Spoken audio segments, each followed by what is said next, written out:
Откриени се првите пишани траги од старомакедонско писмо на територијата на Македонија, тврди доктор Душко Алексовски, професор по палеолингвистика и почесен председател на Светската академија на Карпест уметност. Представува редок пример на артефакт испишан, каде што е испишено името на божицата Веста, но прообитното име Псефа, од која подоцна се развива името Веста. Битно е ова што е најстара писмена трага на старо македонско писмо.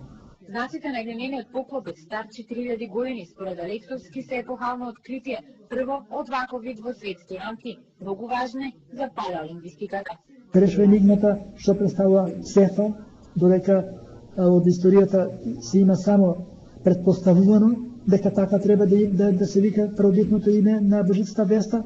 Сега го имаме директно показател. Ова представува извор на таа историска писменост и јазик на македонско тло. Теракотниот артефакт е откриен во Централна Македонија.